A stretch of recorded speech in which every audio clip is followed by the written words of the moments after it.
Before we begin, check out my Indiegogo for my character Methgator. I have 4 posters available as preliminary merch while I hammer out issue 1 story. The goal is to raise awareness for the character and raise funds for a quality issue 1 cover. Thanks! Hey guys, welcome to Black Angus Reviews, the place to be for new comic book readers. Today I'll be reviewing issue 3, the finale to the Three Jokers mini-series.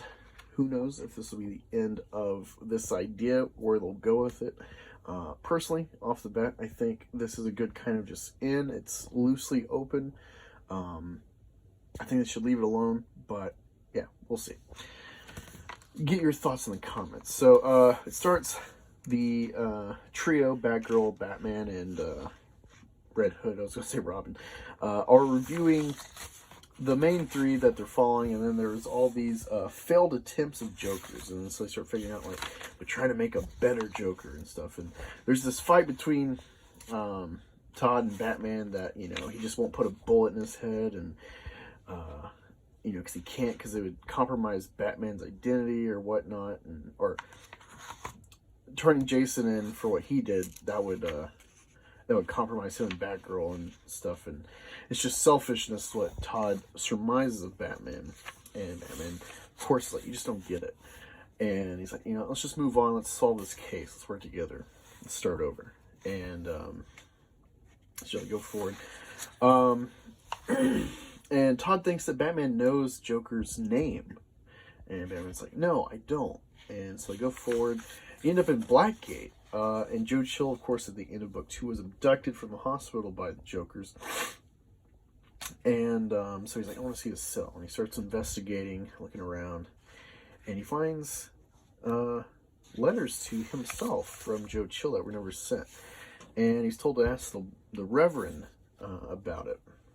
And in the meanwhile, you got Batgirl and Todd nearly had that moment in book 2 during Todd's recovery. They kissed. And of course, it's kind of weird for some readers because they're kind of adopted siblings.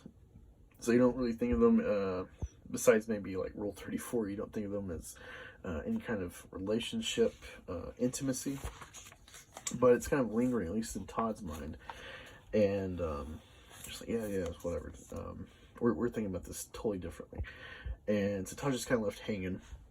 And Batman's talking to this guy, he's kind of worrying that, like, oh no, the Joe Chill really regrets what happened, and he's just never figured out a way to say sorry. And while he's looking through letters, he finds them to Batman from the Jokers. He's got tickets to the Monarch Theater, which is where outside in the alleyway his parents were gunned down in front by Chill.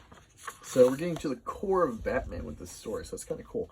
So of course all 3 they go in, and Joker's clearly set this up. He's got to premiere the new Joker, and so they start premiering this episode or whatever, the Batman and Company, which is the forced interview of Joe Chill, which is kind of reminiscent in Joker lore with Dark Knight. I'm not sure if other iterations of the comics have done something like that, but it definitely brings to my mind Heath Ledger and that Batman wannabe. And so he's, you know, interviewing him, and meanwhile, all these, like, Joker goons are attacking, with the comedian, attacking Todd and Batgirl. So they kind of interplay that action. It gets a little confusing following it because of how you read it. It kind of goes back and forth, but the reading doesn't match the scenes.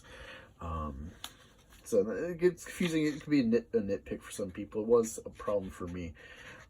Following the narrative with the imagery, but nonetheless, so he's, you know, dealing with the criminal, and he's talking about how he wants to make a new Joker and stuff. He, you know, and he's got this monologue back and forth, and this grandiose plan, and in the meanwhile, you know, they're still dealing with the Jokers and stuff. Batman, of course, kind of foils his attempt to drop Chill in the bag. He saves Chill, brings him outside, and you think maybe the criminal has been compromised and maybe has killed himself in this fire at the expense of saving Joe Chill. And they have a little moment, and he's actually worried Batman's going to kill him and stuff. But then he reveals to him, like, I know who you are, you know. We talk about you in Blackgate and everything. And he even says thanks for saving him, and Batman kind of, despite whatever rage you might feel with this guy, given that's the whole motive of his life, is this guy killed his parents, and he kind of puts that on everyone he saves, that same sentiment of preventing that for other people. He centers himself. He stays in the character of Batman and not, letting himself fall prey to the emotions of Bruce Wayne. So that's cool. And then, of course, Criminal Joker pops back up, and he's like, hey, we're not done here. And then, blam!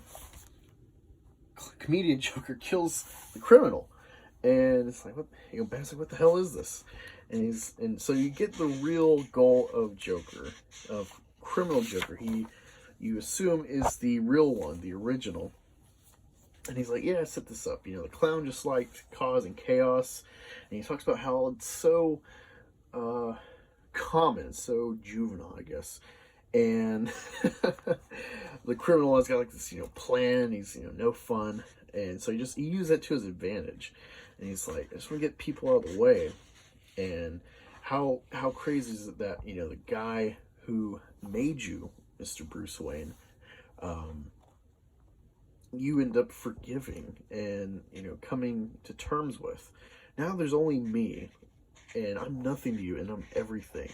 And I don't know, it's pretty eloquent. It really sums up Joker in there. I think the best way they've put it before this, for my viewership or my readership, has been the Lego Batman movie. It's kind of tongue-in-cheek, but it's really on point with the drive of the Joker. And so it just comes in with that, and you think, oh, this isn't really going well. They end up catching the Joker. It's kind of the end of it. Bruce Wayne says, comforts Joe Chill in his death and visits his grave. Which I'm not actually sure if it's supposed to be just in a random graveyard or if you actually put him on his property, the Waynes. That'd be a real catharsis for Bruce Wayne to get to that point to bury him by his parents. I'll get to Joe Chill in there. There's something I thought of. But yeah, it cuts to Alaska. It's, sometime later on after all this. And meanwhile, Todd is leaving this letter to Barbara, pretty much saying like, hey, I really like you and stuff. I just want a chance to, for us, for you to try this. I can be what you need.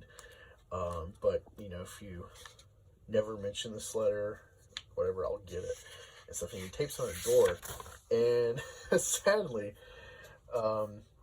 it actually just fell off and gets, swept up by the janitor. And so Todd's going to imagine that she just ignored this. It's like, this isn't for us, when she never really had a chance in this, not ultimatum, but, this decision between them to be made by her.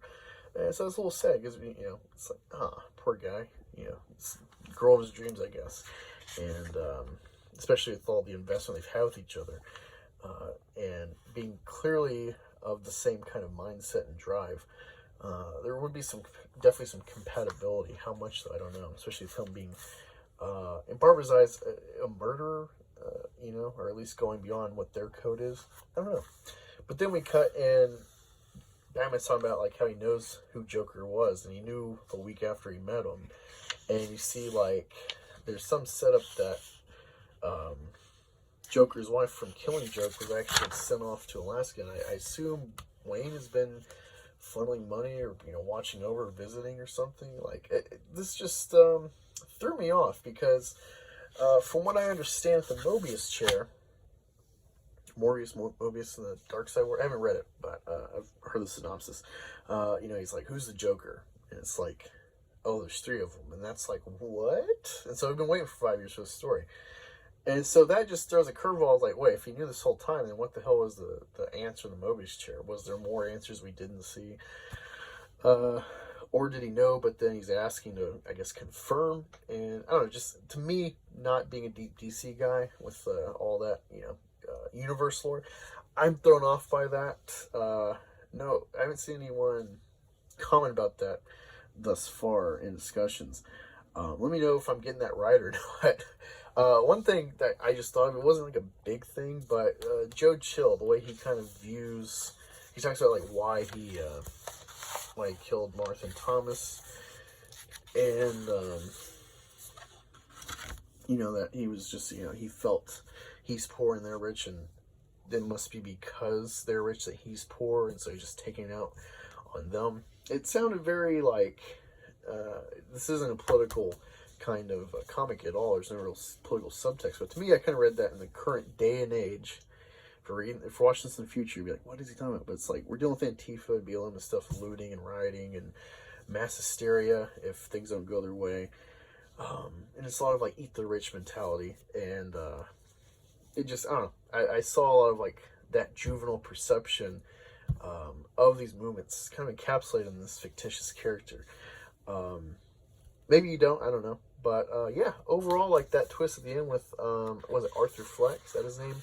The Killing Joke Joker. I guess he is, in this current lore, the definitive Joker story. And now it's like, oh, I guess that really was him. It's not just in his head, even if it is a warped memory or something, or series of events. I really like this. This was different. It might leave you unsatisfied if you're waiting for some big, like, haha, I'm a villain, I'm doing this wacky deed, or some real big thing. Like, it's, I don't know, I can see this being underwhelming to a lot of people. For me, it's not underwhelming, it's just kind of melancholy. I don't know the right word I'm feeling for this, but I like it. It's definitely worth doing. It's a good read. Can't wait to see how they might collect this series in a 3-issue story collection like Batman Damned. Didn't like that story, but, you know, really great collected work, those 3 issues. Definitely, I think, worth it. Have you read Three Jokers? Am I kind of spoiling it beforehand, or you know, what were your thoughts? Where was your train of thought going in this rereading? Again, was I getting the Mobius chair right, or did I totally botch that? Let me know in the comments. Let me know if there's a specific issue or storyline or character you want me to review. I'll try to do that. And yeah, talk to you all next time. Thanks.